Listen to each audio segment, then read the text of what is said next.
Hi there, this is Jennifer with Brome Fields, and today is a little bit different tutorial. I had somebody ask me a question about what it means when it says cast on in multiples of, and then fill in the blank, because each pattern is different. So this in particular is my 100 Days of Knit Stitch series. So it's just a very basic, this is how you do the stitch, and you can create it on your own or recreate it. So in this one in particular is the diagonal seed stitch, and it's cast on in multiples of 5. So in between the stars is going to be your repeat stitches. So you will just do that over and over and over again. So this one, very simple. You cast on a multiples of 5. So if you cast on 25 stitches, you will repeat this purl knit 4 purl 1 5 times to get your 25. So you have your number has to be divisible by 5. So if you wanted to do 34 stitches, you can't do 34. You'll need to bump it up to 35. So any number divisible by 5, you will be able to, it will come out properly. So like on this row here, you have knit or purl 3, knit 1, purl 1. So 3, 4, 5 stitches. So on every row, there should be 5. So 2, 4, 5, 3, 4, 5, 4, 5. So not every pattern is this simple. And some of them do have increase and decreases. And I do state that, or I try to state that. So if you guys find any mistakes, please definitely let me know.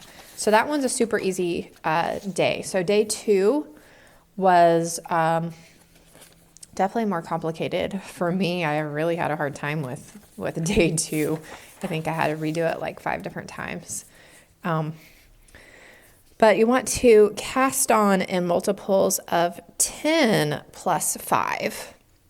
So you want to make sure that your number is divisible by 10. So you can have 30 stitches plus 5, or 40 or 50. So you want to cast on 50 stitches plus 5. So you'll want to cast on a total of 55 stitches if you wanted to make something large in particular for this pattern. So the 10, where that 10 comes from, is it is the number of stitches in between the 2 asterisks. So we have knit 2 together, so that's 2 stitches, and then we yarn over. That creates a stitch, so we decrease and increase. So those 2 cancel each other out, so it's still 2 stitches. So we'll do, you knit those 2 together, it becomes 1 stitch. You increase, it becomes 1. Increase becomes 1. Slip 1 stitch, knit 1 stitch, and then you pass the slipped stitch over, so you're decreasing 1 stitch plus 5. So we have 1, 2, 3, 4, 5, 6 minus 5 gives you 5 plus 5, that is 10.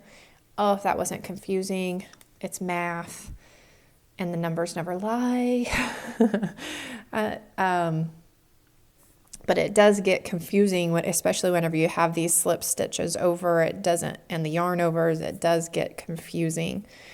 This one's a little easier. You have 7, 8, 9, 10 stitches in between the asterisks. So that's where the 10 comes from, and then this is the extra 5 that's on the outside. And these stitches are just so you can recreate it. If you want it to be even, you may want to increase it by 10 stitches. So you have 5 on the beginning and the end so that it's in the center, and you may even want to put a border around it. But this is just, I'm just showing you the stitches and how to do it. And then you guys can design whatever you want, a hat, gloves, blankets, scarves. I mean, the options are endless, and I don't want to box you guys in on anything, because I just be creative and make whatever you want with the stitch. So I'm just giving you the very basics of it, and then you guys can run with it. So I hope that helped explain what the 10 plus 5 or however or whatever you want to, or whatever it says to cast on in multiples of. So if you have any other questions, please ask me in the comments below or send me an email. That's usually the best way to get a hold of me, is send me an email and then I can reply to you. So thank you guys so much for watching. I hope this helped, and I will see you guys again next time.